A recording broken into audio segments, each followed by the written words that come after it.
नमस्कार मित्रांनो. सिद्धू आयुष्यभर लक्ष्मीची साथ देत असतो, पण लक्ष्मी मात्र अशी काही कारनामे करून ठेवते की ज्याने भावनाचा संसार उद्ध्वस्त होतो. तर नक्की काय घडतं, चला तर बघूया. तर हॉस्पिटलमध्ये लक्ष्मी सिद्धूवर आरोप करत असते की ह्या माणसाने श्रीनिवासला मारलं आणि मला विधवा केलं. पण भावना म्हणते, नाही आई, तुझा काहीतरी गैरसमज झाला. सिद्धिराज असं करूच शकत नाही.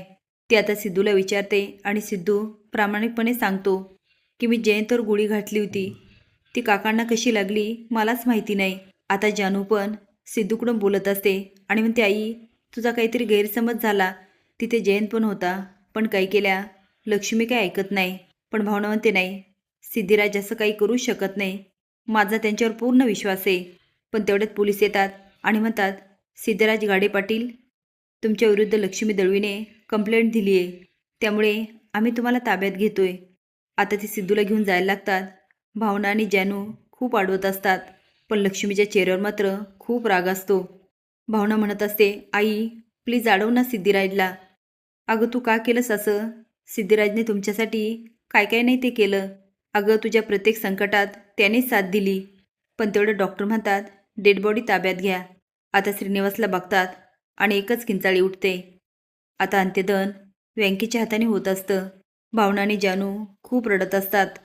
सगळं झाल्यानंतर केस कोर्टात येते. कटघऱ्यामध्ये सिद्धू उभा असतो. आता जयसाहेब जानूला बोलवतात.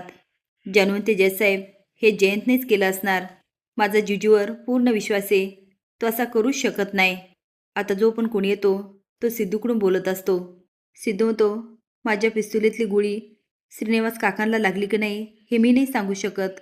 वकील साहेब म्हणतात, मी आता अशा व्यक्तीला इथे बोलवणार आहे, त्याची साक्ष ह्या केसमध्ये सगळ्यात महत्त्वाची आहे. श्रीनिवास दळवींची पत्नी लक्ष्मी श्रीनिवास दळवी. आता मात्र भावना, सिद्धू आणि जानू शॉकून बघत असतात. वकील साहेब म्हणतात, त्यांना विटनेस बॉक्समध्ये बोलवायची परवानगी द्यावी. जजसाहेब म्हणतात, परवानगी आहे. आता लक्ष्मी खाली मान घालून येते आणि विटनेस बॉक्समध्ये उभी राहते. वकील साहेब म्हणतात, लक्ष्मी देवी, तुमच्या नवऱ्याचा खून सिद्धिराज यांनीच केला हे तुम्हाला मान्य आहे का?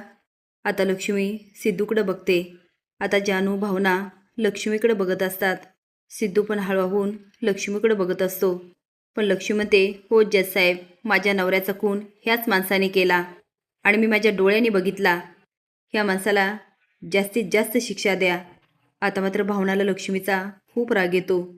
जानू म्हणते, आई, हे काय करून ठेवलं? माझ्यामुळे भावनाताईचा संसार पण उद्ध्वस्त झाला. लक्ष्मी भावनाकडे बघते, पण भावना मात्र दुसरीकडे बघून घेते. तर तुम्हाला काय वाटतं, लक्ष्मीने हे योग्य केलं की अयोग्य? हे कमेंट बॉक्समध्ये नक्की सांगा. नवीन अपडेट जाण्यासाठी लाईक आणि सबस्क्राईब करा. धन्यवाद.